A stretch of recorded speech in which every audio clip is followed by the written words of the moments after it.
Segera kita mulai ya. Assalamualaikum warahmatullahi wabarakatuh. Waalaikumsalam warahmatullahi wabarakatuh. Oke, PowerPoint-nya minggu lalu saya kirim lewat Marisa ya. Sudah diterima? Kita lanjutkan materinya. Jadi kita lanjutkan, masih belum selesai dari bab 1. Oke, judul tentang Evolving Role of IS and Technology in Organizations. Strategic perspektif. Jadi kita ngebahas tentang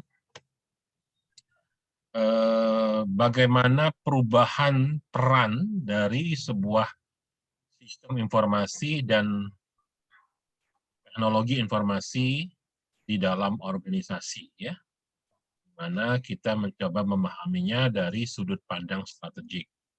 Oke. Minggu lalu sudah kita bahas ini, ya, kita lanjutkan materinya.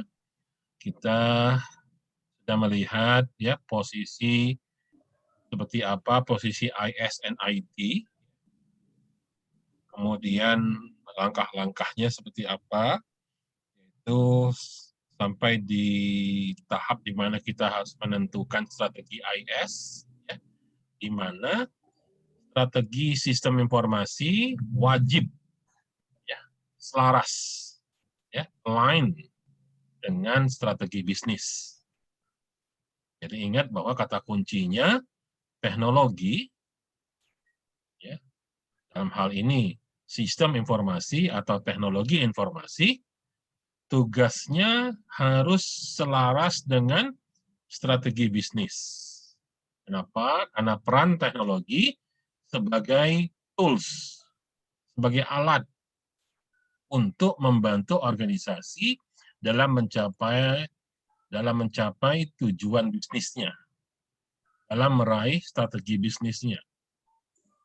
Jadi nggak boleh strategi teknologi, strategi sistem informasi kita lari dari strategi bisnis.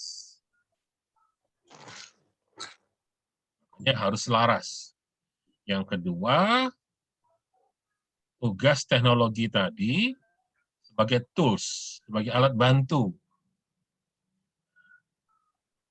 Apa peran dia? Perannya adalah menghasilkan atau menciptakan inovasi-inovasi baru yang tugasnya adalah membantu mencapai tujuan bisnis tadi.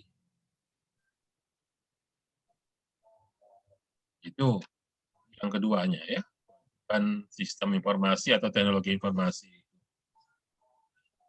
Sebab kalau nggak ada inovasi baru, simpel aja pertanyaannya, apa gunanya hadirnya teknologi di sana?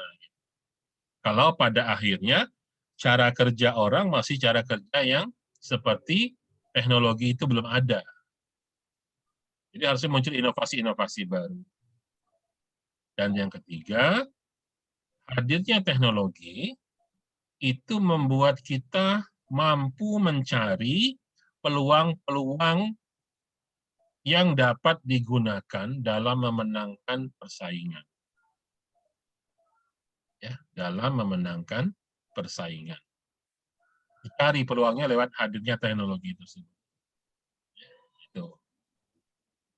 Jadi kita menentukan strategi sistem informasi dengan cara berpikir yang demikian. Sampai pada akhirnya nanti kita menghasilkan yang namanya key idea, ya, ide-ide kunci ya, dari strategi IS tersebut. Ya. Oke, kita lompat sampai ke materi terakhir minggu lalu, ya, bahwa kita sudah sampai di sini terakhir ya. Kita sudah tahu bahwa ada peran-peran dari teknologi dan sistem informasi, di mana peranan teknologi informasi dan sistem informasi itu sendiri ada 3 era, ada 3 zaman. Ya. Zaman pertama adalah zaman yang disebut DP, data processing. Tugas teknologi atau tugas komputer hanya alat pengolah data saja, atau sederhananya sekedar melakukan otomatisasi dari bisnis proses. Orang ngetik pakai mesin tik, sekarang ngetiknya ganti pakai komputer, laptop, pakai PC. Kalau dulu ngeprint harus pakai ya mesin tik, itulah printernya, cetak kapan salah dititik kalau dulu. Ya, kalau sekarang salah tinggal backspace, mundur, ya printnya rapi, bagus, dan seterusnya. Ya. Era kedua adalah hadirnya zaman yang kita sebut MIS, ya, Management Information System. Ya. Secara umum disebut Management Information System. Tapi nanti kalau dia naik peringkat sedikit, penggunanya di level pimpinan, muncul yang namanya Executive Information System. Itu sebenarnya sama, ya. Secara umum kita katakan itu MIS, Management Information System. Dan sekarang sudah di era yang ketiga, ya, kita masuk ke era di mana kita sebut sebagai SIS, Strategic Information System. Ya. Kenapa disebut secara khusus sebagai Strategic Information System? Ya, beda dari yang lain-lain. Ya, artinya apa? Kita mencari keuntungan strategik di sana. Itu yang disebut dengan business advantage. Ya, keunggulan bisnis lewat perubahan. Jadi, strategic information system itu dia memang membuat kehidupan kita berubah. Ada change, ada perubahan di sana. Ya, contoh gambar mana ya? Di slide yang di slide sebelum ini, ya. Nah, contohnya itu. Ini contohnya Gojek. Ya. Sebenarnya secara esensinya ya ojek itu sudah ada lama di Indonesia gitu. Sudah ada sejak dulu ojek itu. Ya. Kita nggak punya kendaraan, minta antar sama orang, kita bayar. Gitu. Selesai. Begitu juga orang jual makanan juga sudah ada sejak dulu.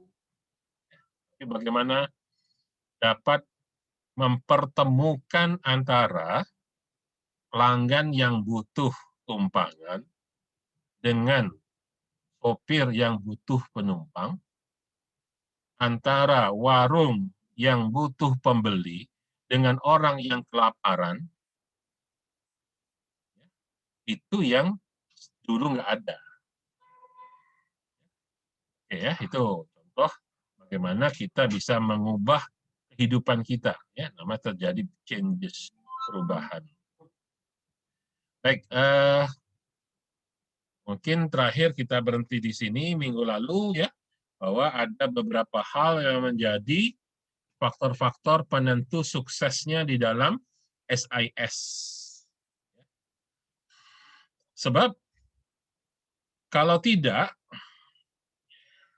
dia bukan sesuatu yang istimewa, dia tidak lebih hanya sebuah sistem informasi biasa, nggak bisa dikatakan sebagai strategic information system. Dia tidak memberikan keuntungan lebih bagi bisnis kita, karena dia hanya sekedar sebuah aplikasi saja. Jadi, yang perlu kita pahami, sebuah SIS, Strategic Information System, dapat sukses jika satu, sifatnya adalah eksternal, bukan internal. Jadi kita membuat aplikasi demi kepentingan pihak luar, bukan sekedar hanya untuk kepentingan pribadi. Contoh misalnya, Anda punya perusahaan, terus Anda Dulu pakai mesin tik. Ya. Terus pimpinan di perusahaan Anda mengubah kebijakannya. Oke, tahun ini kita investasi beli komputer. Tapi komputernya dipakai hanya untuk kepentingan internal. Apakah ada yang esensial yang berubah?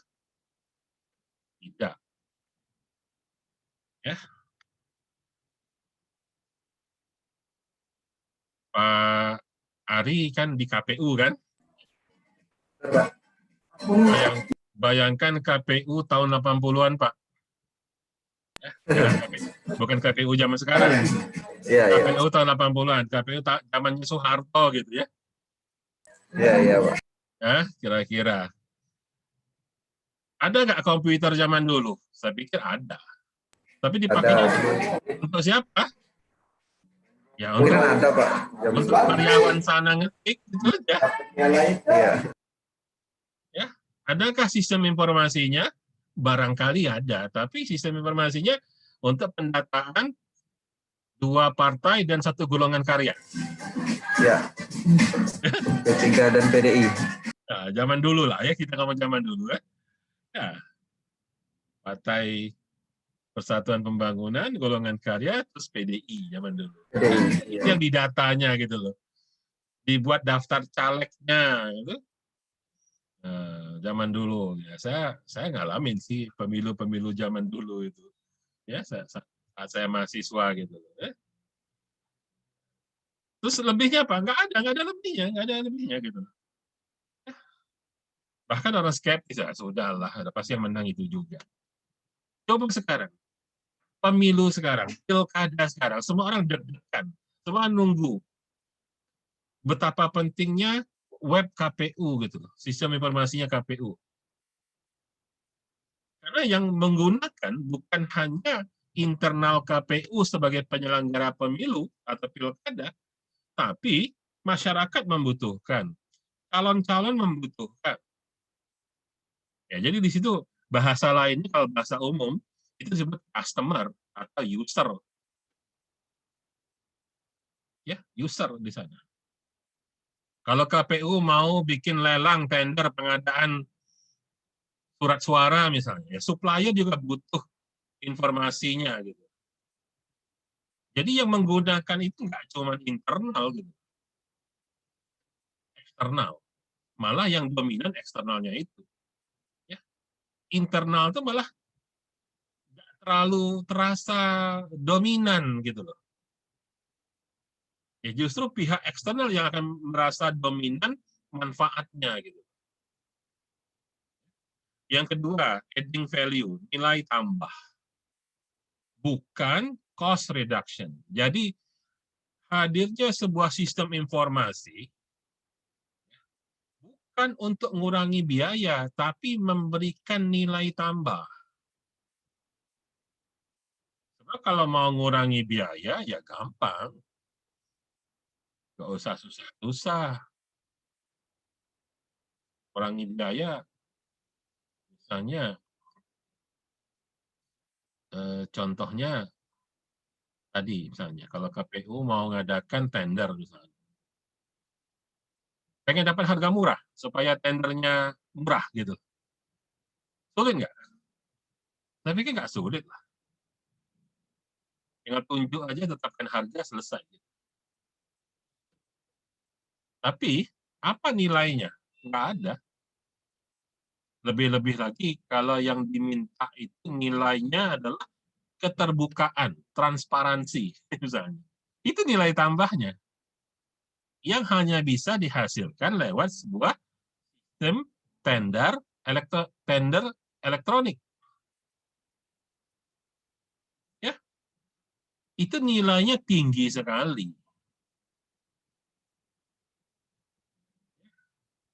Malah sulit untuk diukur dengan nilai uang, nilai kepercayaan gitu, nilai transparansi. Gitu. Kalau mau sekedar meringankan biaya, gampang ngurangin biaya. Jadi sekali lagi di sini yang dikejar itu nilai tambah, bukan cost reduction, kan pengurangan biaya. Yang ketiga, kalau ada manfaat, benefit, hadirnya sistem informasi yang strategik itu sifatnya harus sharing benefit, berbagi manfaat itu. Jadi manfaat itu terasa bukan pada perorangan. The whole organization, keseluruhan organisasi akan mendapat manfaatnya. Contoh tadi, tender dengan cara tender elektronik. Ya, tender elektronik misalnya. KPU paling sering nggak bikin pengadaan barangkali. Ada surat suara, apa segala macam. Ada manfaatnya nggak? Ya, misalnya Pak Ari itu petugas penyelenggara tender, bukan sekedar bahwa dia jadi gampang, kerjaannya jadi mudah. Bukan. Tapi seluruh organisasi KPU akan mendapatkan manfaatnya. Misal, mendapat adding value yang tadi saya bilang nilai transparansi. Siapa yang dapat nama baik itu? Ya seluruh organisasi akan memperolehnya. Bukan hanya satu orang penyelenggara tender itu aja, bukan.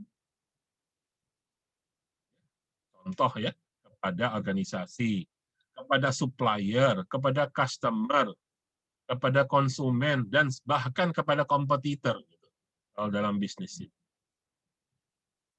Jadi manfaatnya terasa untuk semua pihak. Yang keempat, sukses dalam sebuah strategic information system itu antara lain kita bisa mengerti pelanggan kita seperti apa. Saya rasa nanti di semester keberapa ketemu atau sudah mata kuliah CRM, Customer Relationship Management. Nggak tahu saya sudah apa belum itu. Kalau di Unsri semester 7 sih, CRM. Jadi dengan sebuah sistem informasi strategik, kita mendapat nilai tambahnya antara lain kita bisa mengerti perilaku pelanggan kita. User kita siapa? Kebiasaan mereka bagaimana?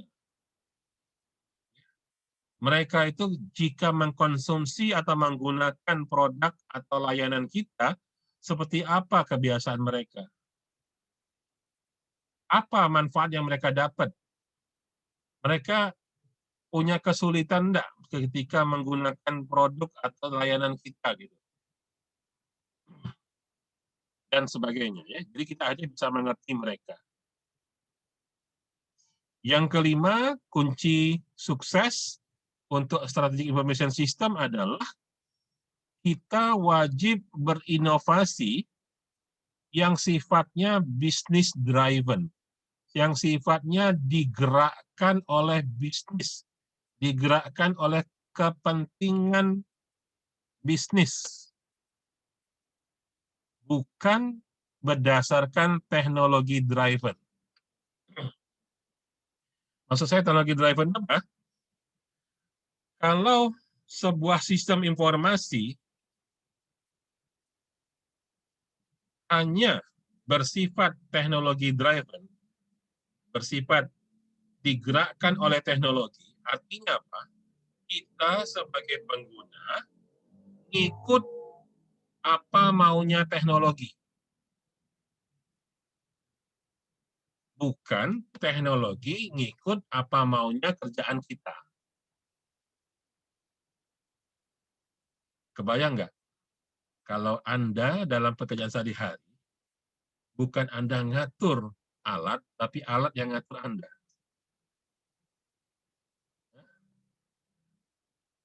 Itu yang namanya teknologi driven, kalau alat yang ngatur kita. Tapi kalau kita yang mengatur alat sesuai dengan kebutuhan bisnis kita, itu yang disebut dengan business driven. Oke. Yang keenam, dalam sistem informasi strategik, supaya kita bisa sukses menggunakannya, tidak pernah ada sistem yang sekali buat langsung sempurna.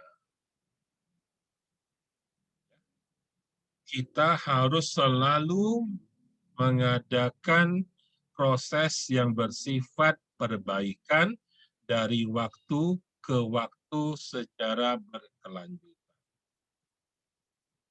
Ini yang disebut dengan incremental development.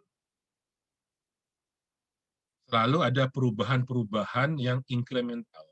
Selalu ada pengembangan-pengembangan yang menuju ke hal yang lebih baik. Jadi jangan sampai ada sebuah sistem informasi, sekali buat, habis itu, ya sudah, tamat. Selamanya begitu aja, nggak ada yang berubah lagi. Itu nggak akan sukses. Dia menjadi sebuah sistem informasi strategik. Untuk bisa menjadi sebuah sistem informasi strategik, dia harus selalu dikembangkan.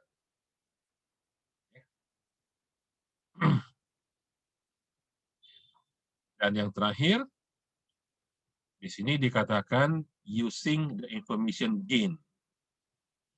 Menggunakan informasi yang dihasilkan dari sistem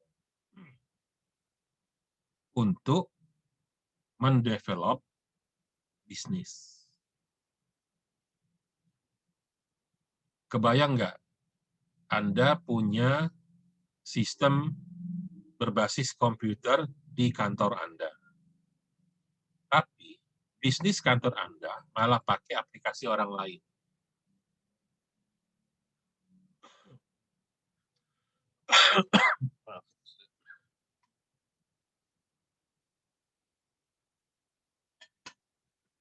Justru informasi yang kita punya, yang berasal dari sistem kita sendiri, nggak dipercaya, nggak dimanfaatkan. Maka sistem informasi itu pasti tidak akan sukses. Ya, jadi, bagaimana cara kita memandang sebuah sistem informasi sebagai manajemen portfolio? Mari kita lihat 4 kuadran ini. 4 kuadran ini yang berasal dari sumbu X-nya strategic impact, ya, dampak strateginya, dengan waktunya. Sumbu Y-nya adalah waktu. Sekarang atau masa depan. Kalau kita punya sebuah sistem informasi yang bakal kita investasikan, kita modalkan, kita menyusun anggaran untuk pengembangan sebuah sistem informasi, buat sendiri atau entah beli, whatever itu, intinya ada investasi di sana. Ternyata kita sadari dampak manfaatnya sangat rendah. Ya, manfaatnya sangat rendah. Kapan waktunya? Sekarang.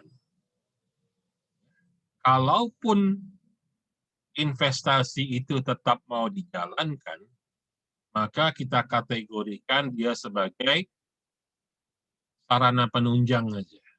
Bukan sesuatu yang penting-penting banget.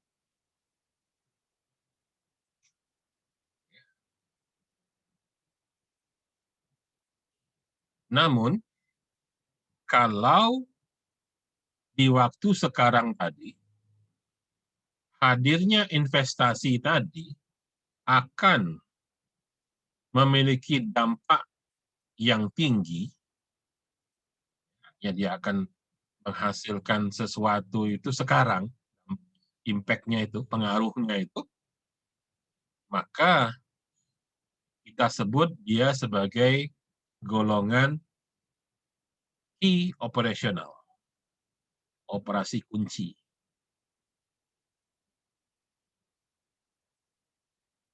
Misalnya, tadi kalau contoh hari orang KPU, ya pilkadanya sekarang sih, pilkadanya sekarang. Terus mau pengadaan komputer atau sistem informasi. Dan kalau nggak ada sistem informasi, susah ngitungnya. Maka itu menjadi kunci operasional dia.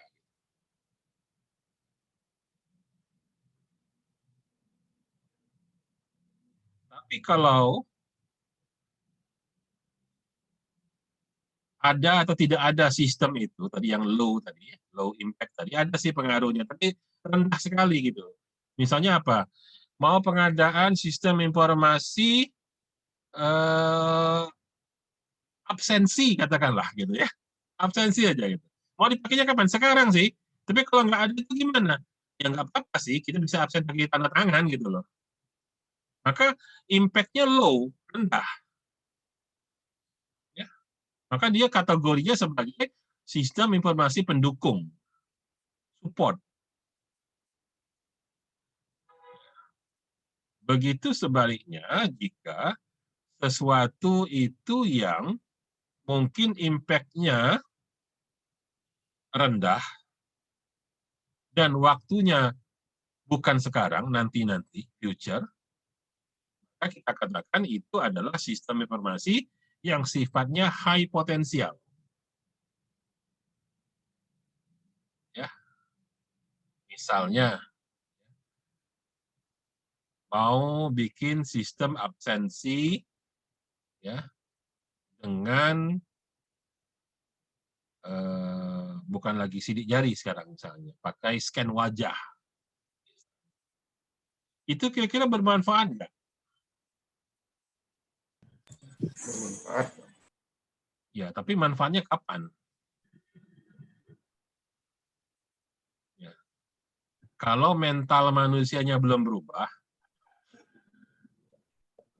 saya pernah melihat ada satu kasus, ada sebuah perusahaan di mana mental manusianya, tanda kutip, agak bobrok gitu ya kedisiplinannya gitu. Terus oleh bosnya dikasih alat absensi yang membuat orang nggak bisa titip-titip absen. Pakai aplikasi lah, bahasa gampangnya gitu. Terus, apa yang terjadi? Gara-gara nggak bisa titip absen. Kenapa nggak bisa titip absen? Karena scan wajah. Masa mukanya mau dititipkan sama orang? Kan nggak bisa. Apa yang terjadi? Itu alat disiram pakai aqua gitu. Disiram pakai aqua, basah, koslet, selesai gitu, rusak gitu loh. Ya, nggak panjang umur alat itu gitu. Ya sebenarnya dia bagus, alatnya bagus. Artinya, secara sistem teknologi bagus, tapi belum siap digunakan sekarang. Kenapa? Manusianya yang belum siap. Manusianya yang belum siap. Kita kan hadirnya teknologi, hadirnya perubahan, itu kan dalam ilmu manajemen kan ada namanya change management kan. Ya, harus disiapkan juga manusia mau berubah gitu. Nggak bisa dipaksa pakai alat tiba-tiba gitu. Dan terakhir adalah hadirnya investasi teknologi informasi yang dampaknya tinggi dan manfaatnya terasa sekarang, itu disebutlah sistem informasi yang strategik. Nah, jadi sebenarnya mata kuliah ini mengarah ke yang kuadran yang sebelah atas, sebelah kiri itu, atas kiri. Ya, bagaimana kita berinvestasi dalam teknologi sistem informasi atau teknologi informasi ya yang bersifat strategik. Maksudnya adalah impact-nya tinggi, mungkin sekarang belum waktunya, tapi nanti perlahan-lahan akan menuju ke sana. bisa langsung tiba-tiba berubah.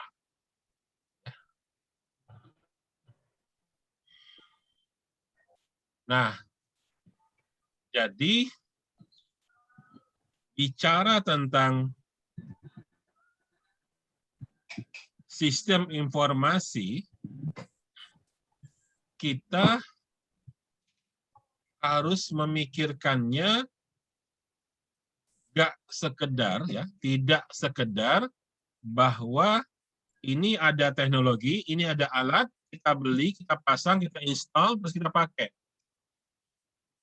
Nggak begitu. Tidak hanya itu maksud saya.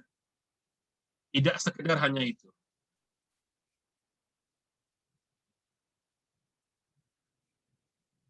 Ada hal lain yang juga kita butuhkan. Itu yang namanya digital strategy. Kalau kita ngomong strategic planning, dulu seringkali dianggap ini pelajaran tentang masa depan. Karena tadi ya, dia sesuatu yang high impact, tapi future gitu loh. Atau ada orang yang mengatakan, ini pelajaran disuruh ngelamun.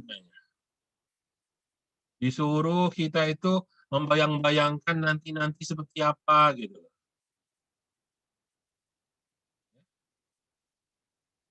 Kalau ngomong digital strategi, kalau saya sendiri sih sudah bosen dengar istilah itu. Tapi begitu kita mengalami yang namanya COVID-19, semuanya nggak boleh ke kantor, nggak boleh, ya, buka toko nggak boleh, sekolah nggak boleh, ke masjid nggak boleh. Mungkin pemerintah kita tidak terlalu tegas, tapi di Malaysia lockdown ya lockdown. Ya. Di India, di mana masyarakatnya barangkali jumlah penduduk yang secara persentase yang berpendidikan masih kurang, itu main pukul polisi di sana untuk yang nggak pakai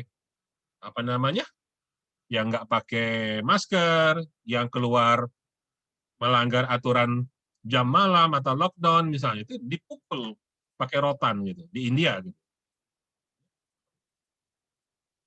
Di Malaysia sekarang diberlakukan denda, ya, pakai denda. Dendanya 10.000 ringgit apa yang melanggar nggak pakai masker gitu, dan sebagainya lah, yang melanggar perintah lockdown segala macam. Kita nggak terlalu tegas. Nyebut lockdown aja malu-malu pakai PSBB gitu. Ya.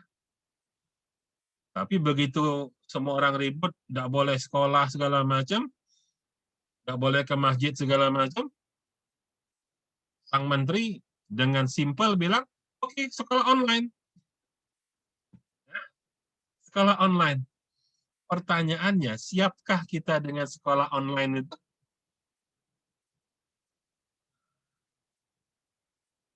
Saya nggak tahu ya. Di Sakyakiti, di awal-awal lockdown dulu seperti apa? Ketika kita dilarang nggak boleh masuk kuliah ke kampus. Ya, Unsri saja kelabakan. Tiba-tiba e-learning kita servernya drop.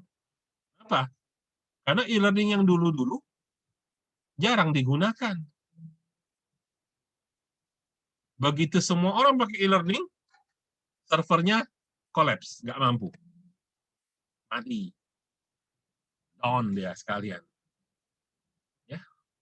Ujung-ujungnya harus bikin server baru dalam waktu yang singkat. Bisnis juga, pasar sempat dilarang, ditutup, mall ditutup, habis itu ekonomi collapse.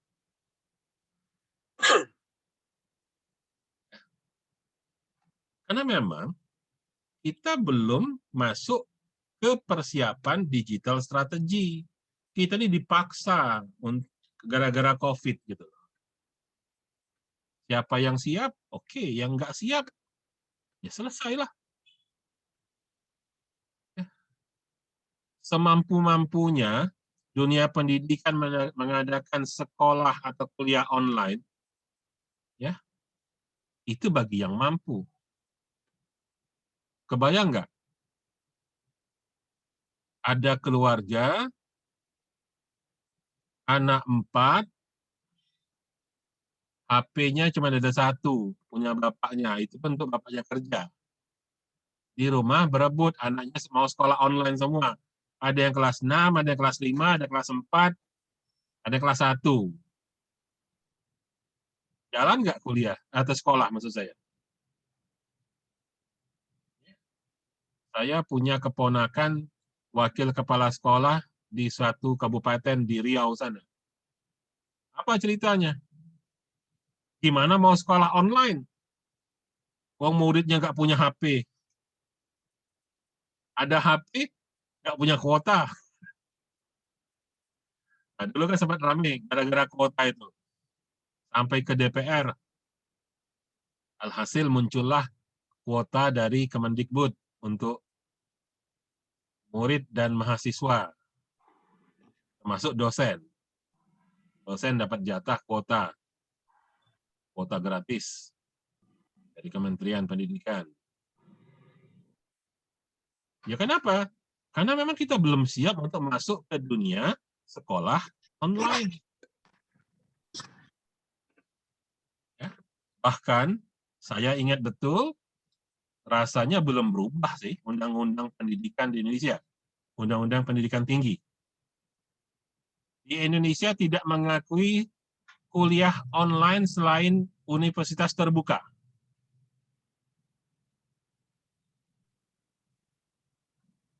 Itu undang-undang loh. Yang berhak menyelenggarakan kuliah jarak jauh hanya universitas terbuka.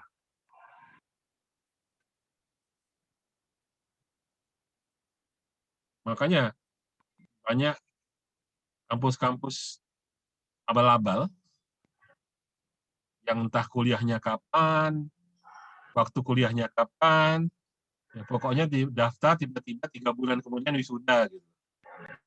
Alasannya kuliahnya online, jarak jauh. Banyak yang seperti itu. Ya undang-undang kita belum berubah loh. Nah, kebayang nggak? Kalau kita sekarang hanya kuliahnya temporer, mungkin hanya 2 semester misalnya. Ini sudah masuk semester ketiga kuliah online ini. Gimana rasanya mahasiswa baru angkatan tahun 2020, seandainya sampai mereka tamat kuliahnya online terus. Yang saya tahu di Unsri angkatan 2020 itu mereka belum pernah datang ke kampus loh. Karena memang mereka dari awal pendaftaran online. Itu kalau sampai mereka tamat online terus, itu secara legal gimana ya? Karena undang-undang bilang yang boleh kuliah jarak jauh itu hanya universitas terbuka loh. Yang lain nggak boleh. Artinya apa? Kita memang belum punya yang namanya digital strategy.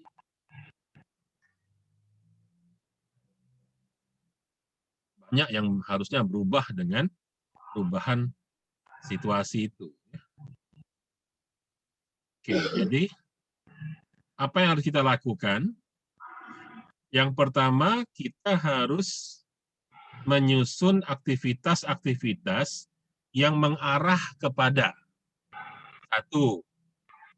Mengenali apa saja peluang-peluang yang dapat kita manfaatkan ketika menggunakan IT. Recognizing organization opportunities for using IT. Ya. Jadi nggak sekedar bahwa tiba-tiba kita implementasikan teknologi, enggak. Mari kita buat strateginya dulu. Digital strateginya. Ya, dimulai dengan data, ya, membuat list aktivitas apa saja yang mengarah kepada satu, mengenali semua peluang yang dapat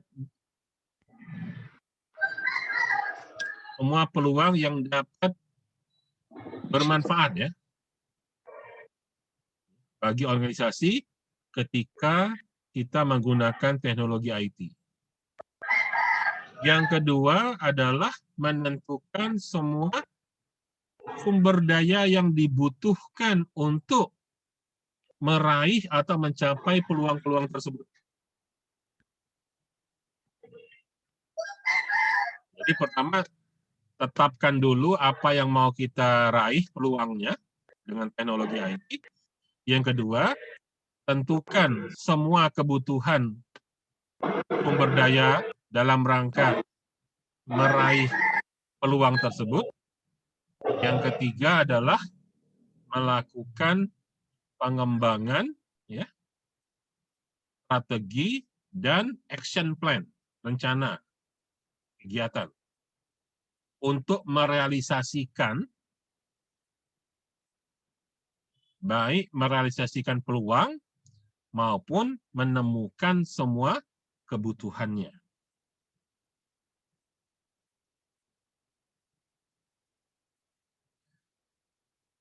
Itu yang disebut dengan digital strategy. Sifatnya adalah jangka panjang, long term. Sifatnya adalah jangka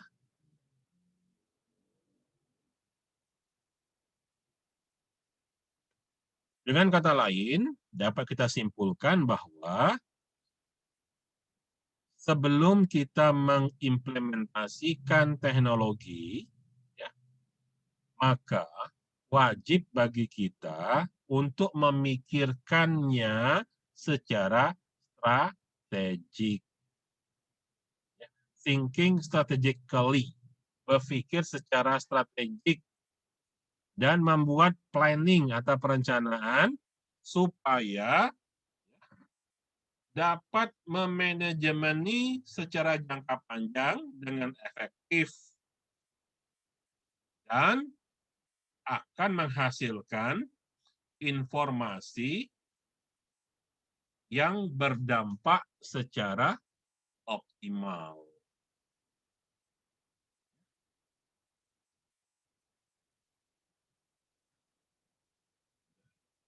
Dalam segala bentuk dari sistem informasi atau teknologi informasi.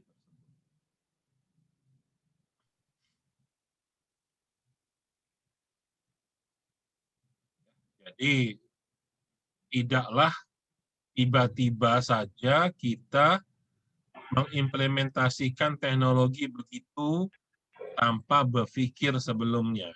Ya, itu yang tadi saya katakan, ya.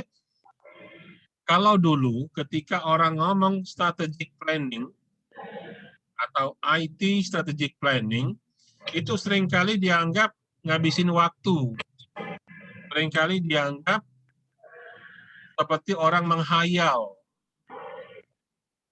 Karena yang penting action, langsung install, langsung pasang, langsung beli alat misalnya.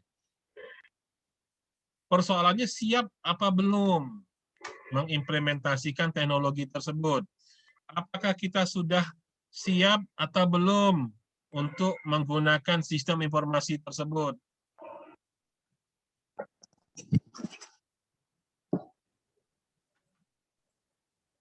Jadi,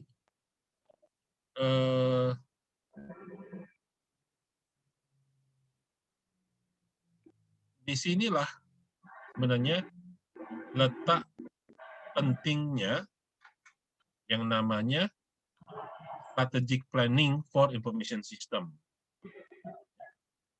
Sederhana saja sebenarnya, bahwa bagaimana ketika teknologinya diimplementasikan, memang semuanya sudah siap untuk diterapkan.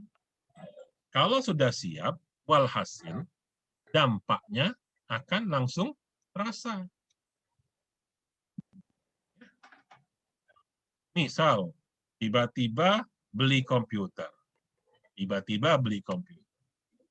Padahal belum pernah tahu cara pakai komputer. Itu kejadian baru-baru ini kan, di Jawa Tengah. Gara-gara tanah di kampung itu dibeli karena ada pengeboran minyak apa gas gitu, nggak tahu saya. Satu kampung beli Innova semua, padahal belum bisa nyupir semua itu. Iya benar Pak. Hah? Ada kan ceritanya itu kan? Ada, Pak. Mobilnya Benar, pada nabrak-nabrak semua gitu. Itulah yang dimaksud dengan tidak punya strategic planning. Duitnya habis, manfaatnya nggak ada.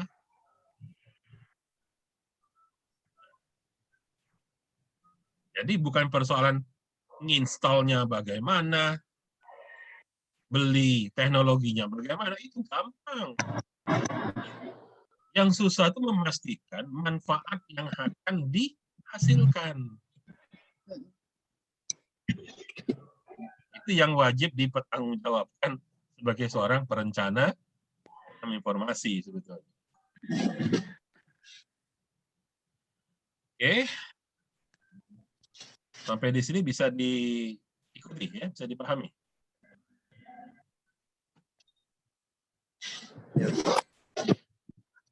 Paham Pak. Oke. Berikutnya adalah seperti apa lingkungan dari strategi sistem informasi tersebut.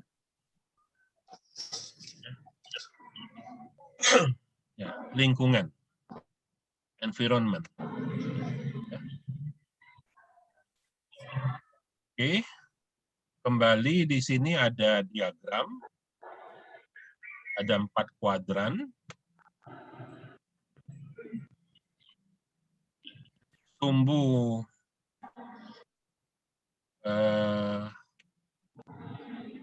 apa namanya? Sumbu X yang bawah, ya, sumbu X yang bawah, ini dia ada 4 sumbu ya, dia ada 4 sumbu. Sumbu datar bawah, sumbu datar atas, sumbu tegak kiri, sumbu tegak kanan. Ya, jadi kita akan melihatnya pergerakannya ada dari kiri ke kanan, ada dari bawah ke atas, dan nanti ada yang makin tinggi, makin baik, bagaimana kita lihat satu persatu. Ini yang pertama adalah ada namanya infusion. Apa itu infusion? Degree of dependency. Tingkat ketergantungan. Degree of dependence. Tingkat ketergantungan on IS or IT in the business. Artinya apa? Ini menunjukkan seberapa tergantungnya bisnis terhadap IT atau IS.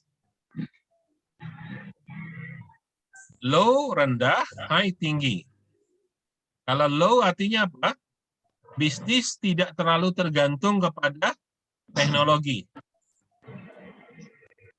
Sementara kalau high, makin tinggi, ya, makin high dia makin ke kanan, makin tinggi tingkat ketergantungan bisnis terhadap IS atau IT, bermakna kalau tidak ada teknologi, bisnisnya mati. Itu ya cara membaca sumbu yang bawah ini. Ya. Cara membaca sumbu yang bawah ini.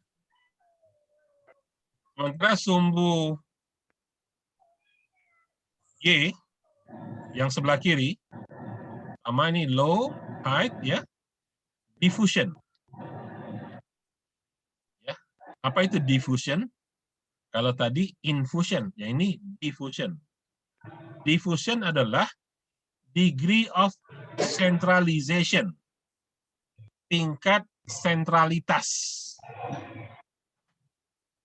of IS or IT control in organization. Tingkat sentralitas pengendalian teknologi dalam organisasi. Artinya, kalau low, dia tidak terpusat. Kontrolnya, semua orang boleh ngatur. Tidak terpusat. Tapi kalau high, maksudnya apa? Pengendaliannya sepenuhnya diatur.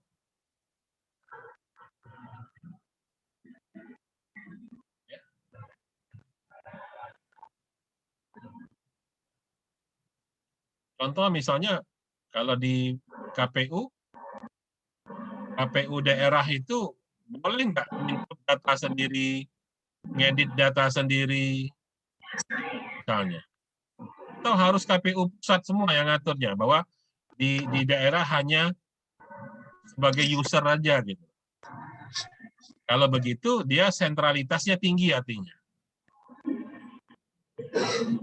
Ya. Sementara ini tumbuh datar yang bagian atas, ini internal organizational pressure demanding feature distribution of ISIT control. Artinya apa? Pressure, tekanan. Tekanan secara organisasi internal, ya, demanding. Demand itu membutuhkan, ya, kebutuhan terhadap apa? Kontrol, distribusi, ya, pengendalian, distribusi, pengendalian dari teknologi. Tadi kalau saya kasih contoh, misalnya aplikasi di KPU, itu orang KPU daerah boleh nggak nginput data, delete data, ngubah-ngubah data, gitu loh. Boleh, Pak. Boleh. Ada ya. Apalagi kalau aplikasi Nggak harus nunggu dari pusat ngaturnya gitu. Ya, apalagi kalau aplikasi data pemilih, Pak. Nah, artinya Pemilih tingkat biasanya langsung dari sentralitasnya tidak kabupaten. tinggi. Tingkat sentralitasnya tidak tinggi. Nah, kalaupun ada yang tinggi,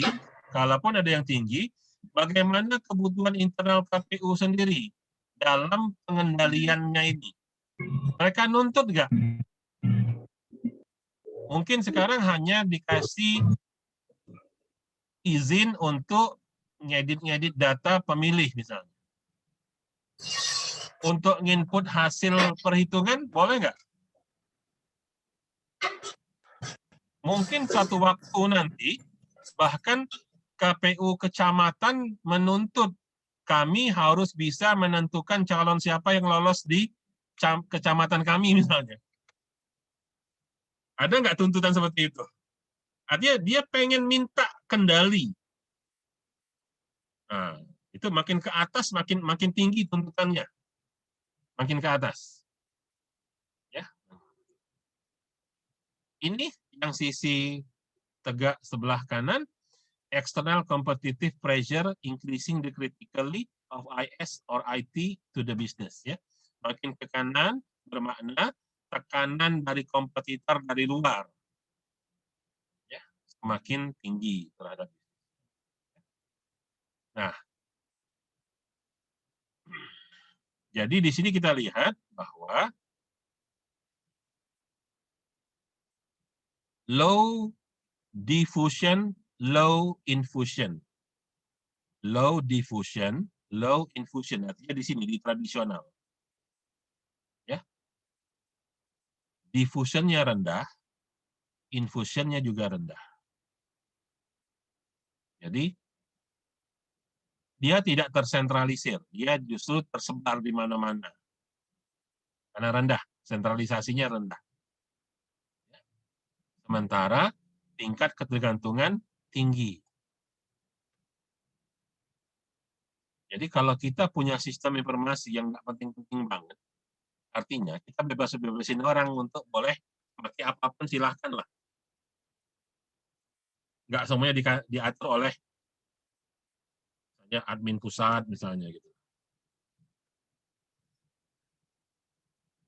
Kenapa dibolehin dilakukan desentralisasi, semua orang boleh pakai, karena tingkat ketergantungannya rendah.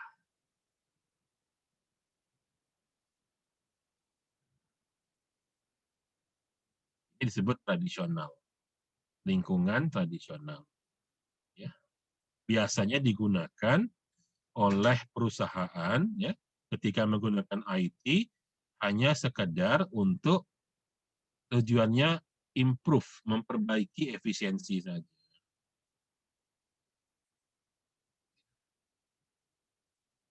Kita buat aplikasi untuk sistem absensi. Ya sudahlah. Masa absensi aja harus KPU pusat misalnya? Silakanlah. Masing-masing bikin sendiri gitu kan, bisa diatur-atur oleh pusat. Nah, silakan ya. Karena sistem absensi itu mati, nggak ngaruh gitu loh.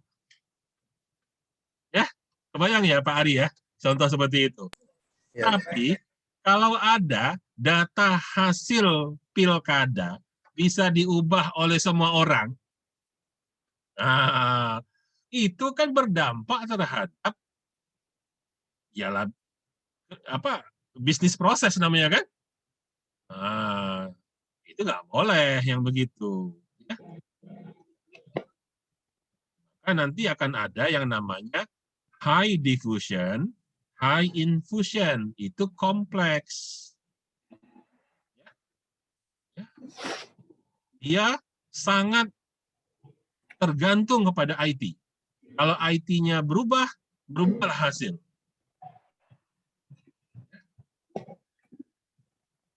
Makanya dia sangat terpusat. Contohnya apa?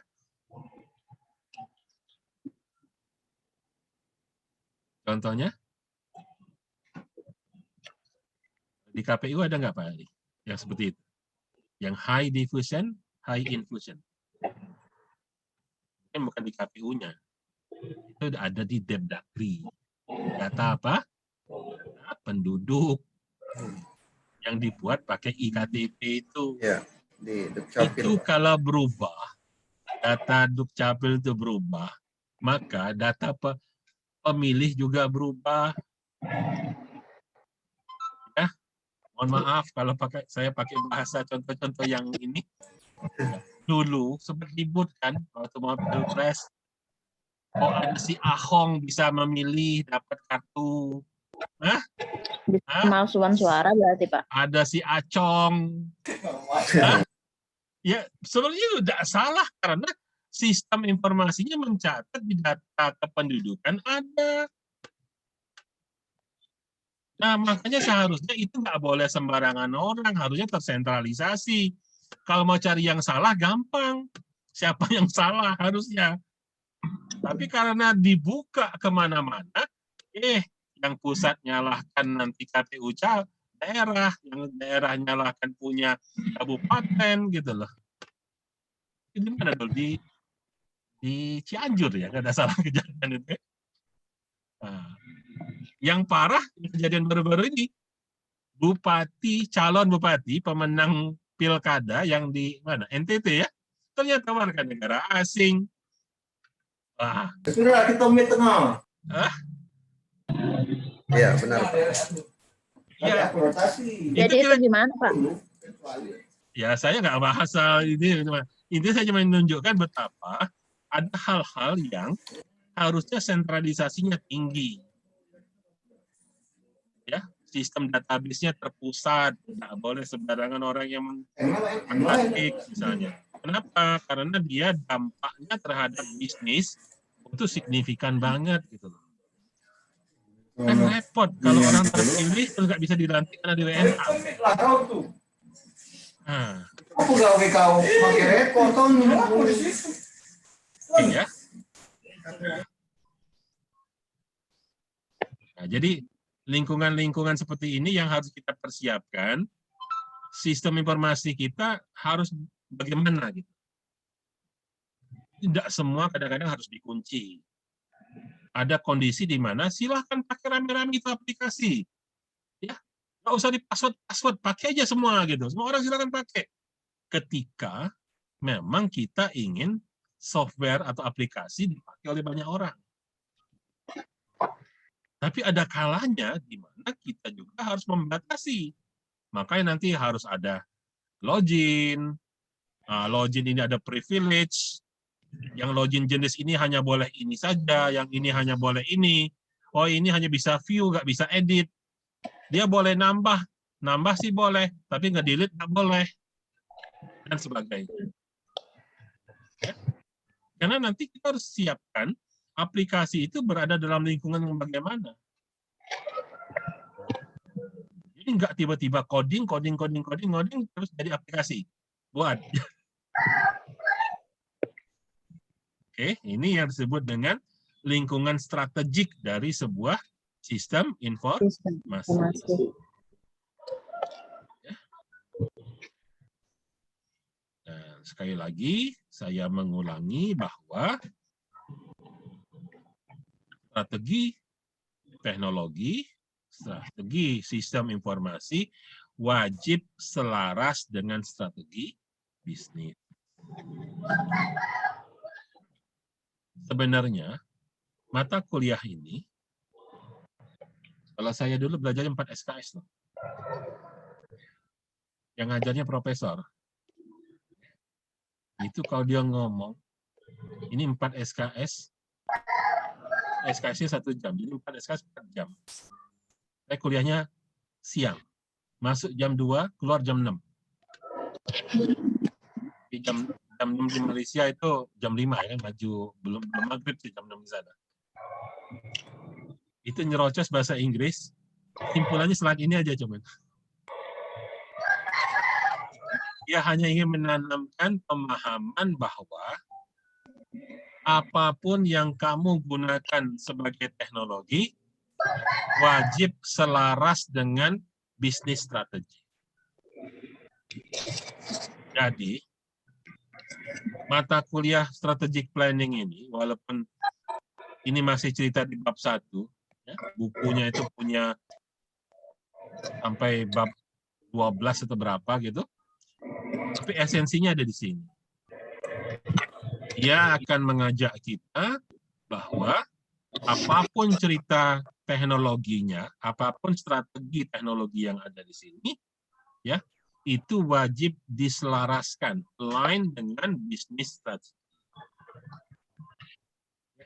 Jadi nanti mungkin kita akan lebih banyak belajar hal-hal yang lebih detail, tapi sebenarnya jangan dipusingkan dengan materi-materi detailnya, kata kuncinya kembalikan saja ke sini. Ketika kita menerapkan teknologi IT atau IS, strategi bisnisnya bagaimana? Sesuaikan, selaraskan, align. Itu saja. Ya. Jadi, segala sesuatunya ya, itu berasal dari bisnis strategi. Berasal dari bisnis strategi. Nah, tinggal biasanya bisnis strateginya datang dari semua faktor, baik faktor eksternal maupun faktor internal. Maka jadilah bisnis strateginya. Apa itu bisnis strategi? Bisnis strategi, kalau mau kita ringkas, pelajaran manajemen strategik adalah di mana dan mau kemana, serta mengapa bisnis kita jalan begitu. Where is the business going and why? Bisnis ini mau kemana dan kenapa harus ke sana gitu? Why? Kalau kita sudah punya bisnis strategi, ya, maka baru kita pikirkan IS strateginya. Ini ada 2 hal yang terpisah loh ya. Ada IS strategi, ada IT strategi. Jadi IS strategi sistem informasi, itu membahas tentang apa yang kita butuhkan ketika kita ingin menuju ke, ya, itu tadi yang disebut bisnis strateginya, dan mengapa kita harus ke sana. What is required, apa yang dibutuhkan untuk meraih bisnis strategi. Itulah disebut dengan IS strategi. Jadi sekali lagi, kalau ada yang bertanya, apa yang dimaksud dengan IS strategi? IS strategi adalah segala sesuatu yang dibutuhkan untuk meraih bisnis strategi. Pertanyaan berikutnya adalah, kalau sudah punya IS strategi, bagaimana cara mengimplementasikannya? Nah, implementasinya adalah Bagaimana merealisasikannya? Itulah disebut dengan IT strategi. Contoh gampangnya begini. Kalau di kantor, di perusahaan, ya, misalkan di perusahaan tempat bekerja, mau ada pengadaan komputer. Ya. Apa tujuan pengadaan komputer? Tiba-tiba pengadaan komputer saja. Oh, kita mau melakukan strategi bisnis untuk misalnya memenangkan persaingan dengan kompetitor, apapun itu misalnya. Dimulai dengan melakukan otomatisasi pekerjaan kantor misalnya.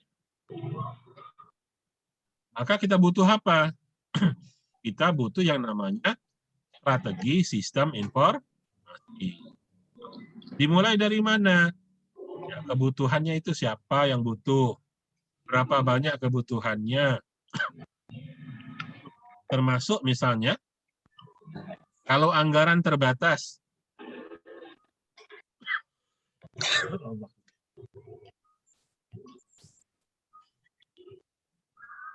kalau anggaran nggak terbatas, nggak apa-apa.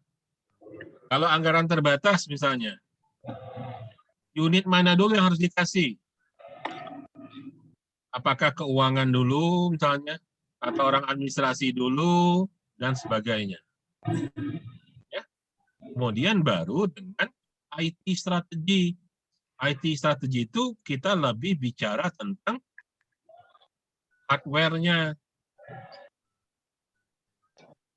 Kalau mau beli komputer, kita beli komputer yang bagaimana? Oh, duitnya tadi terbatas. Maka kita beli dulu komputer yang prosesornya tinggi. Kenapa? Supaya nanti kalau memori bisa ditambah. Tapi kalau ganti prosesor susah. Nggak ada strateginya. Ya. Oh, kalau kita dananya belum cukup, misalnya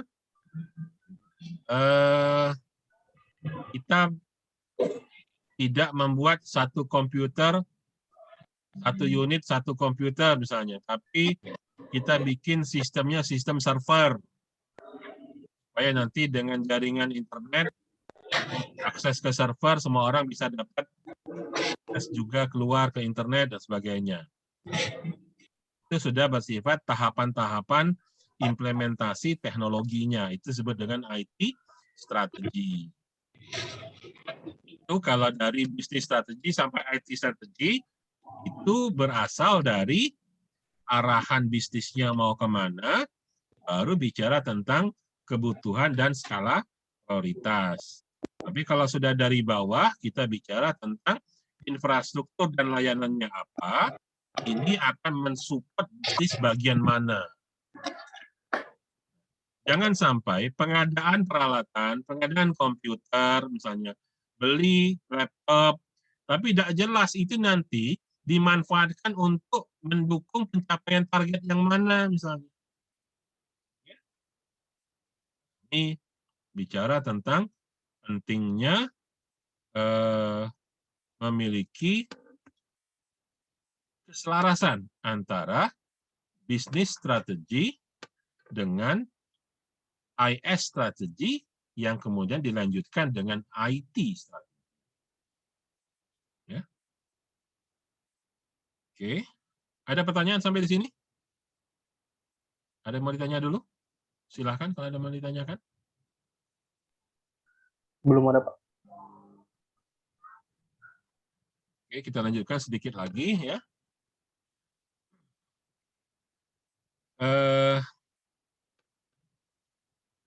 Judul bab ini bercerita tentang evolusi. Evolusi peran IS dan IT dalam organisasi. Ya. Jadi kita bahas dari sudut pandang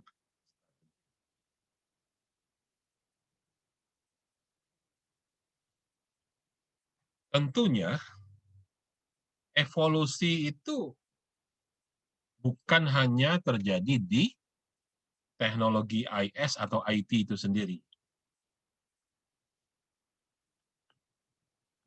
yang lain juga ada kemungkinan akan mengalami evolusi juga. Maka yang namanya evolusi itu harus selalu diselaraskan. Nah, bagaimana kita dapat menyelaraskannya? Ini ada sebuah contoh tentang yang namanya Strategic Alignment Model. Model penyelarasan strategi. Ya. Dari tadi kita sudah tahu bahwa yang ini tadi, bahwa bisnis strategi sangat dipengaruhi oleh kondisi eksternal dan internal. Ya. Ini dengan kata lain. Bisa saja eksternal dan internal akan mengubah bisnis. Kalau eksternal, kompetisi misalnya. Ya.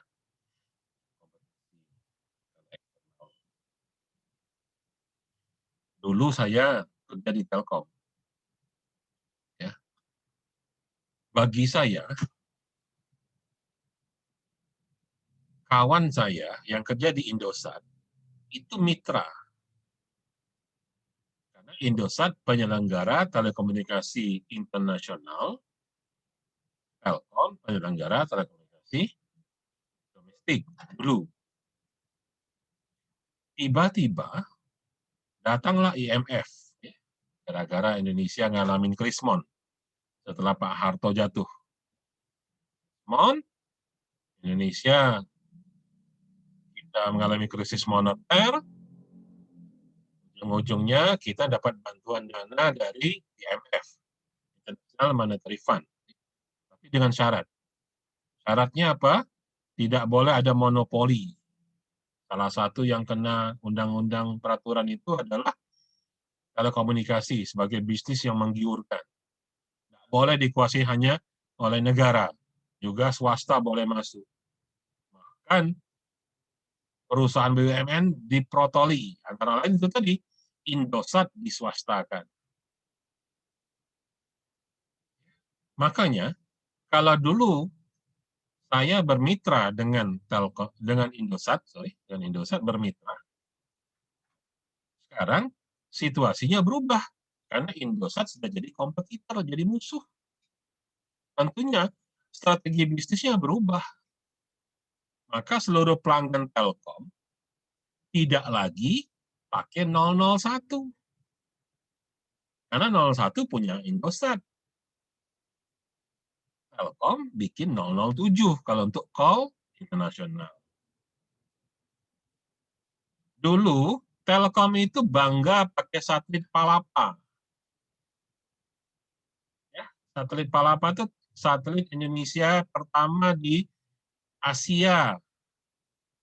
Ya, kita adalah negara pertama di Asia yang memiliki satelit Palapa.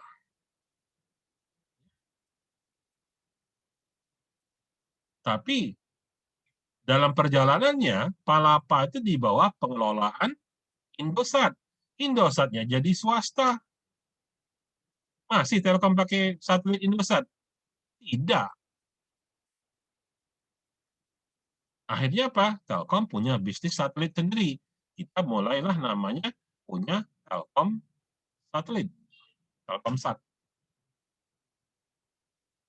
Bagaimana?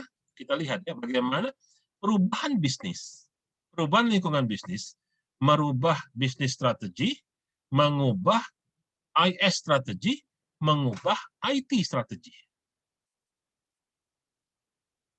Itu turun sampai ke bawah-bawah itu. Maksud saya ke bawah-bawah. Dulu kan Telkom punya Telkom Fleksi ya. Ada pernah merasa pakai itu nggak? Nah, Telkom Fleksi ya. Saya dulu sempat jadi manajer Telkom Fleksi itu. Sementara Indosat punya Mentari, punya apa lagi? Matrix itu yang GSM-nya, yang CDMA-nya apa ya namanya? Wah, saya tidak ingat ya. Smart Friend bukan Pak? Star One itu. bukan Pak? Star One, betul. Smart One.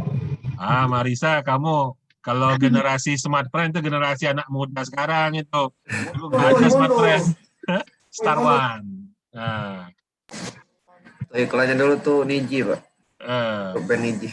ya, itu bagaimana kita yang tadinya temenan itu musuhan gitu. Saling mematikan iklannya itu. Saling besar-besaran billboard. Ya, Indosat Kalau- pasang billboard, saya di sebelahnya dipasang billboard juga gitu loh. Kalau HP Ceria Pak, Itu sejenis CDMA juga itu Ceria. Tapi itu punya Sampurna Telkom itu Ceria. Itu masih satu apa itu dari Telkom Pak ya? Atau Bukan. bukan. Beda. Beda. Ceria itu punya Sampurna. Oh. Jadi Sampurna Telkom udah tutup gitu. Kan lama itu. Smart Friend aja itu dua perusahaan yang gabung. Ya, Saat dulu asalnya sama- Smart, satu lagi Friend. Smart Friend. Jadi Smart Friend. Karena mereka kalah bersaing. Asia ya punya Bakri. Iya. Jadi yang saya mau ceritakan adalah dulu bisnis kita monopoli. Dulu bisnis itu monopoli. Ya. Undang-undangnya mengatakan semua usaha telekomunikasi di Indonesia dikuasai oleh negara. Itu undang-undang bilang begitu. Sehingga dalam implementasinya, kalau ada perusahaan apapun yang mendirikan perusahaan telekomunikasi di Indonesia, itu sahamnya wajib ada saham pemerintah, kalau tidak lewat Telkom, lewat Indosat. Maka ketika berdiri Satelindo itu sahamnya ada sahamnya Indosat, ada sahamnya Telkom. Sebagai wakil pemerintah. Swastanya juga ada. Berdirinya Telkomsel, itu juga ada Indosat, ada Telkomnya. Kita teman, karena kita sama-sama BUMN. Bisnis kita, strateginya ada strategi kemitraan, kerjasama, strateginya.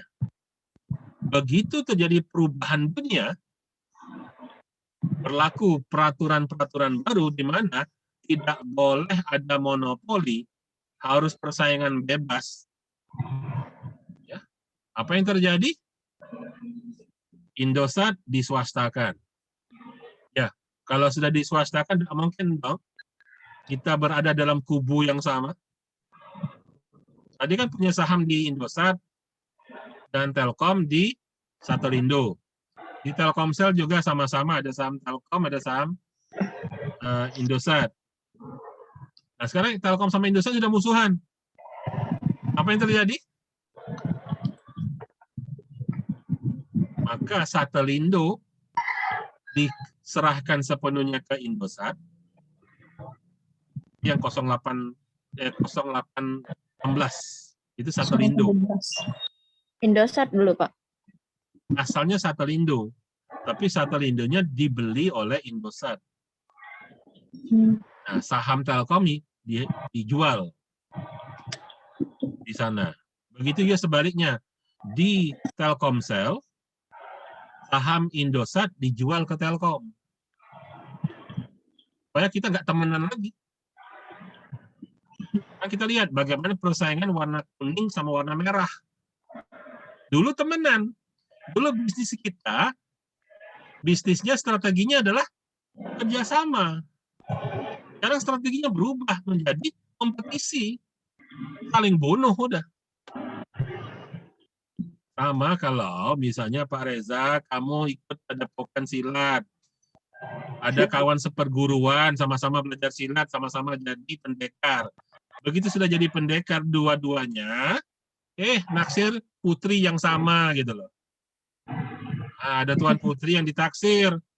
Ujung-ujungnya kan perang. Jadi Pak.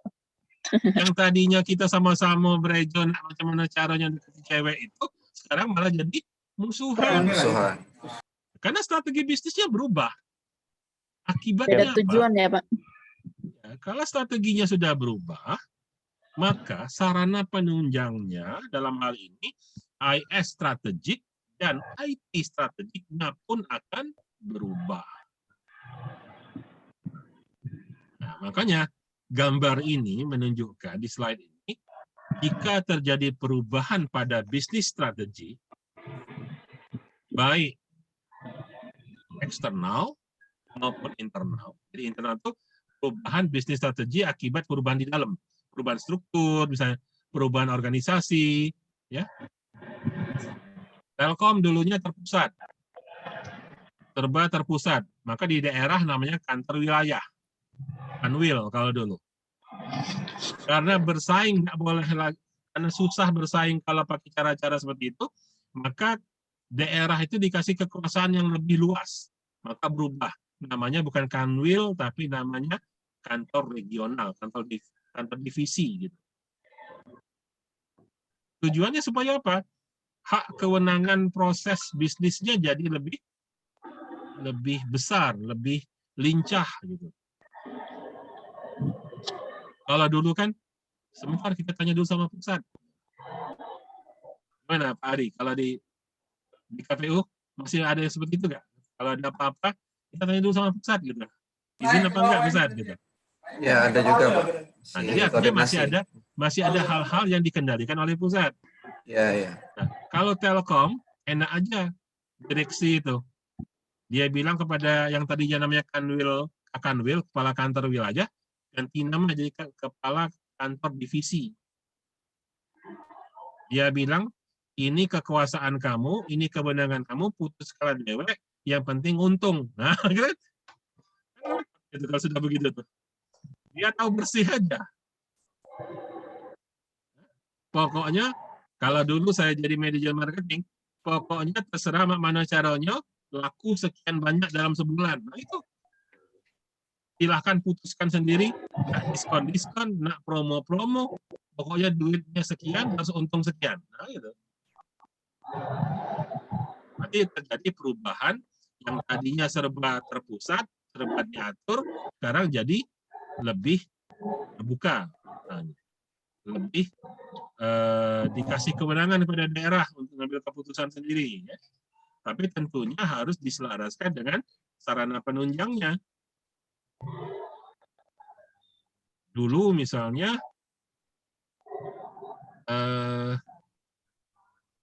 setiap daerah nyetak rekening telepon sendiri. Kalau dulu. Ya. Ini kebalikan malah. Ya. Kenapa? Ya karena setiap daerah nanti akan ada tarif-tarif yang beda-beda. Ya.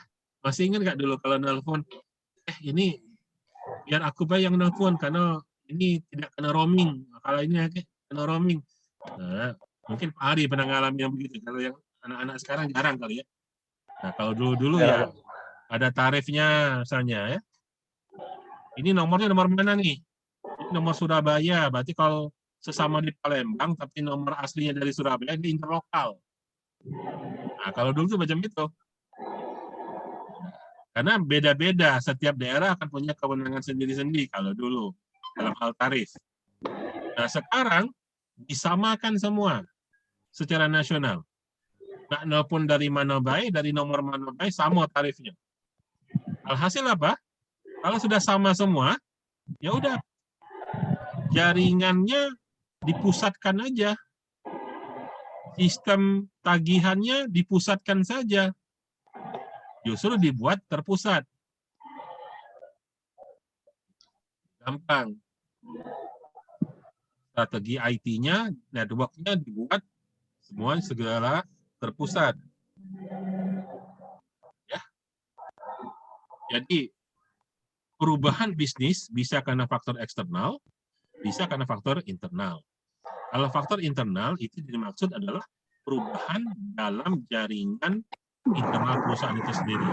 Bisa berubah karena infrastruktur organisasinya, bisa berubah karena bisnis proses yang ada dalam organisasi tersebut.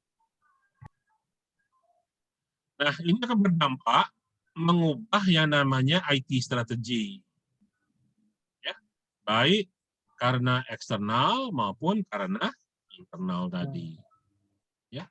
Bahkan perubahan-perubahan itu, perubahan internal tadi juga bisa berdampak terhadap perubahan proses, perubahan infrastrukturnya. Ya. Langsung bisa tak langsung. Bahkan di sini ada gambar yang silang ini, perubahan bisnisnya langsung mengubah infrastrukturnya. Ya. Infrastruktur teknologi maksud saya. Ya.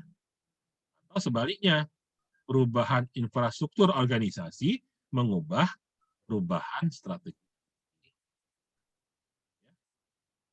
Dengan kata lain apa? Pemahaman materi yang slide ini satu kesatuan.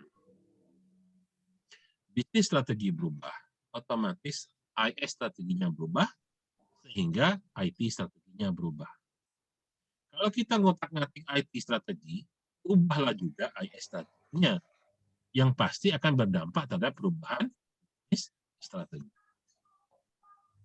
Yang manapun yang berubah, terserah. Berubah semua. Karena ini adalah satu kesatuan.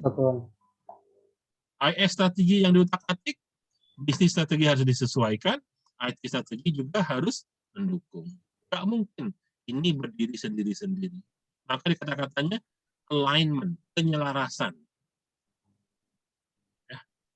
Sederhana aja pokoknya nanti, sampai kapanpun kita belajar materi kelas ini, ya, kesimpulan akhirnya slide ini aja, satu ini aja. Ya. Jadi kalau kita udah ngomong teknologi, mau ngomong apalah, terserah gitu ya. Mau ngomong bahasa pemrograman kah, mau ngomong jaringannya fiber optik kah, atau mau ngomong prosesor canggih seperti apakah, balik lagi. Itu strategi bisnisnya bagaimana? Nah, sederhana. Ya. Atau sebaliknya nanti, katakanlah nih, yang terasa di, saya nggak tahu yang lain-lain ya, kerjanya di mana, setiap hari kerja di KPU, ya, tiba-tiba ketua KPU-nya ganti, strateginya berubah. Gitu. Nah, sederhana aja. Kalau ada si bos nyuruh, ubah ini, ubah itu, oke, boleh Pak ngubah, Pak. Tapi infrastrukturnya ganti juga ya. Nah, gitu kan, gampang kan? Jangan nyuruh kita ngubah, tapi sarana penunjangnya nggak ada. Ya, benar. Itu aja sih. Atau sebaliknya, nah, ini sebaliknya. Orang mau pengadaan. Hobinya cuma ngabisin duit. Beli sih gampang, tapi manfaatnya bagi bisnis apa? Nah, balik lagi, tanya lagi. Mau pengadaan tuh mudah sih, nggak susah beli barang itu, tapi dengan membuat strategi IT baru, beli barang baru, itu manfaat ke bisnisnya kemana gitu. Jadi, adalah dia bolak-balik di sini aja lah. Saya cuma ingin menggarisbawahi dan menanamkan pemahaman ini. Selanjutnya di detail-detail hanya untuk pelengkap materi kuliah aja. Kuasa ini ya nih, paham ini selesai gitu. Itulah itu yang disebut dengan IT strategic planning. Ya. Jadi saya dulu orang elektro ya. Jadi mindset saya ini mindset insinyur, mindset orang teknik gitu. Di mana saya sangat mengagung-agungkan teknologi gitu. Begitu saya kena pelajaran ini, hilang semua cara berpikir saya yang insinyur tadi.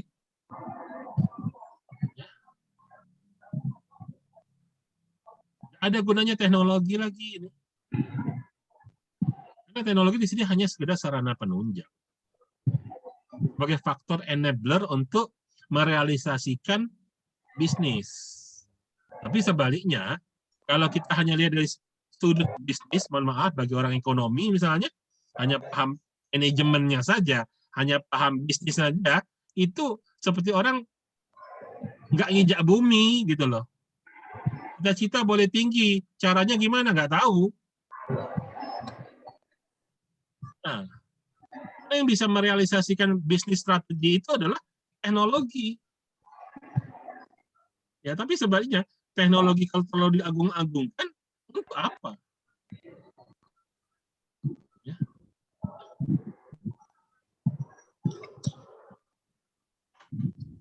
Sama dengan misalnya, contoh simpel ya, saya bukan ingin mendiskreditkan bidang ilmu tertentu. Misalnya, ada orang mau kuliah jurusan teknik nuklir gitu. Kira-kira pegawai lah dia teh. Sarjana teknik nuklir gitu. Kan ada tuh di UGM tuh. Apakah berarti jurusan teknik nuklir itu jelek? Enggak, bagus, hebat itu. Ilmunya ilmu canggih itu. Tapi kalau sudah jadi di Indonesia, untuk apa lah kira-kira? Kita punya bom nuklir tidak? Punya pemakai listrik tenaga nuklir masih jauh. Hah? Itu teknologi itu tolong dipahami hanya sebagai faktor enabler, faktor yang memungkinkan sebuah cita-cita bisa tercapai. Nah, cita-cita itu adanya di bisnis strategi. Tapi kalau cuma punya cita-cita baik, punya langkah-langkahnya, juga percuma. Ya, orang ekonomi, orang manajemen belajar tentang bisnis strategi. Mereka punya manajemen strategik, punya planning, organizing, segala macam. Tapi bagaimana cara mengimplementasikannya supaya tercapai? Itu teknologi. Makanya itu harus align, harus selaras antara bisnis strategi dengan IS strategi dan IT strategi. Ya. Jadi kalau ada yang mengalami evolusi, maka yang lain juga akan berubah. Ya. Yang lain ada evolusi, maka yang lain akan berubah. Ya. Jadi saya harap sudah bisa menjawab apa belum? Nggak usah saya jelaskan ini. Tolong jawab sendiri. Tolong jawab sendiri. Why? Mengapa kita harus punya yang namanya IS strategi dan IT strategi?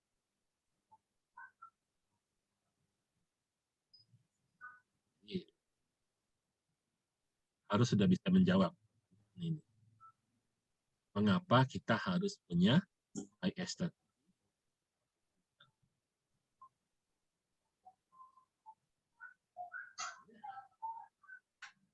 Ini hanya satu contoh bagaimana ada digital strategi untuk abad ke-21. Ya. Kira-kira boleh nggak saya minta jadi tugas ini? Tugasnya ngarang. Silahkan ngarang. Ngarang bebas saja. Ini ada gambar. Ini ada gambar. Gambar slide ini. Slide ke-25 ini. Tolong bercerita. Ya. Ini sambil mengarang sedikit nggak apa-apa. Ya, menghayal-hayal gitu. Oh, organisasinya apa silahkan. Ya. Saya cuma ingin menguji sejauh mana pemahaman tentang saya ajarkan di 2 pertemuan pertama ini. Ya. Tolong bercerita slide ini. Ya. Ini digital strategi for abad ke-21. Ya. The external context for IS strategi. Jadi ini lebih banyak bercerita tentang faktor-faktor eksternal. Jadi dia nggak bahas faktor internal. Ya. Contoh misalnya, gara-gara COVID kita dipaksa nih. Nah, gitu kan. Harusnya perusahaan atau kantor atau organisasi harus bagaimana menghadapi COVID. Oke, kira-kira bisa ya? Ini jadi tugas pertama untuk sekedar untuk ya lah, ya, apa atau apalah gitu, sekedar untuk mulai tugas gitu ya. Kita sedikit bercerita lah. Gitu. Mau ceritanya apa? Intinya pemahaman tentang slide ini seperti apa? Silakan mau mulai dari mana? Karena balik lagi ke slide yang tadi, ya. Kalau ada yang berubah, yang lain ikut berubah. Jadi nggak ada masalah mau mulai dari mana. Ya. Mulai dari luar masuk ke dalam, mulai dari perubahan pada bisnis strategi, di perubahan IS strategi, hingga terjadi perubahan IT strategi. Atau bisa jadi tiba-tiba datang alat baru, IT strategi yang berubah, bisnis strateginya terpengaruh nggak? Jadi tolong ceritakan apa yang ada di gambar ini.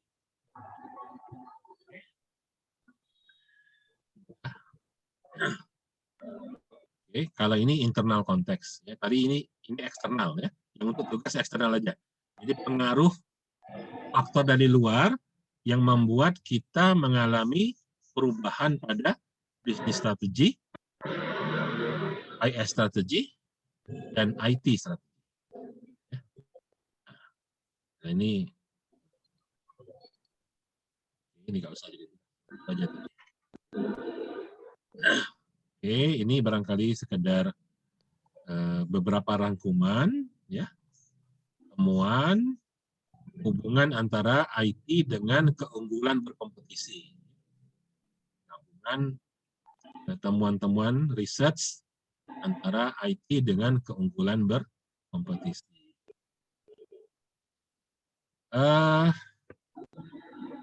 Ini semester 6 ya, berarti tahun depan skripsi ya?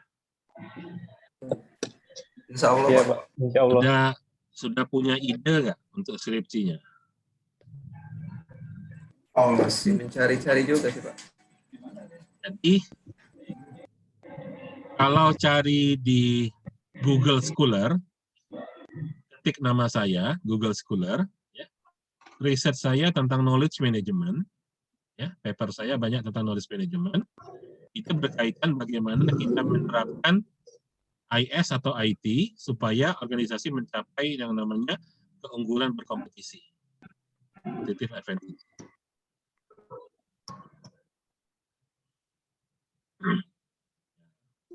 Silakan dilihat di beberapa paper saya knowledge management yang nantinya akan diimplementasikan dengan IT untuk mencapai yang namanya keunggulan berkompetisi dalam organisasi. Oke, saya pikir itu untuk kuliah kita hari ini. Ya, mudah-mudahan bisa dipahami. Ada yang mau ditanyakan?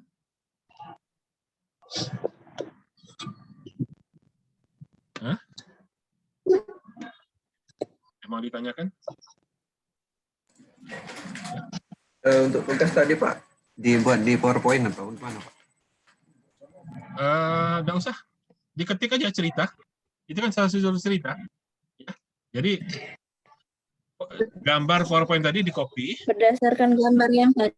Iya, betul. Gambar tadi di copy, ya pastekan ke Word gambarnya. Habis itu uraikan. Semua gambar atau satu gambar aja, Pak? Gambar yang di slide tadi, itu kan ada cerita dari panahnya kemana gitu. Nah, jadi ceritakan isi slide itu maksud saya. Yang ada kompetitor business environment tadi ya, Pak ya? Ya. Digital strategis. Wah, Nana. Nah, lomba ini kan. Anak ini. Jodoh itu nentornya. Yang di slide nomor 25. Slide nomor 25. Nah, ya. Ya. Jadi ini ada organisasi, ya. Terus organisasi itu ada lingkungan bisnisnya, terdiri atas kompetitor, dan industri sejenis. Industri ini maksudnya industri sejenis. Ya. Kemudian kita di dalam organisasi itu sendiri kan punya infrastruktur IT. Coba apa ceritanya ini?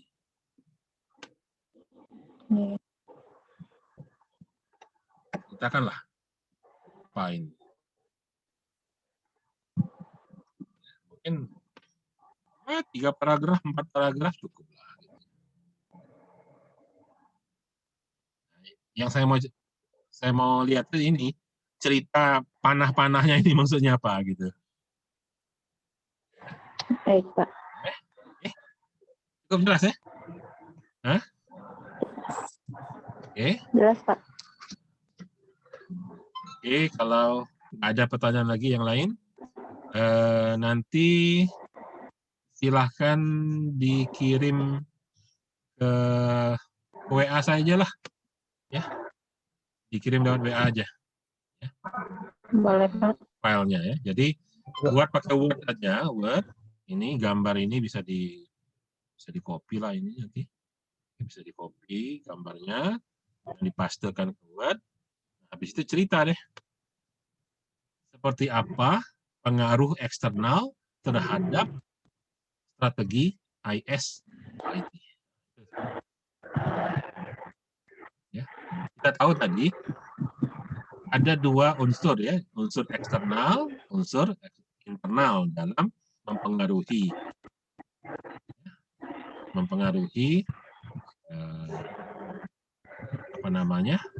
bisnis strategi. Ya, akhirnya nanti bisnis strategi itu ditopang oleh IS strategi dan IT strategi. Oke, cukup jelas? Kalau sudah cukup jelas, kita akhiri. Kalau nggak ada pertanyaan lagi, kita akhiri kuliah kita hari ini. Terima kasih atas perhatiannya. Assalamualaikum warahmatullahi wabarakatuh. Waalaikumsalam. Waalaikumsalam warahmatullahi wabarakatuh. Apa namanya? Link kuliah nggak berubah terus ya. Jadi selanjutnya saya tidak akan nge-share lagi link Zoom. Jadi link ini sudah saya buat permanen sampai selesai kuliah. Ya. Oke. Baik, Pak. Oke, paling nanti saya posting ininya apa? Rekamannya yang sudah ada di YouTube. Jadi kalau mau ngulang yang mungkin terlambat hadir, silahkan nonton di YouTube ya. Kalian ya, di like and share ya. Kalau mau silahkan subscribe. Baik, Pak. Sudah Pak, sudah saya subscribe tadi. Oke, terima kasih. Ya, terima kasih. Assalamualaikum warahmatullahi wabarakatuh. Terima kasih juga Pak.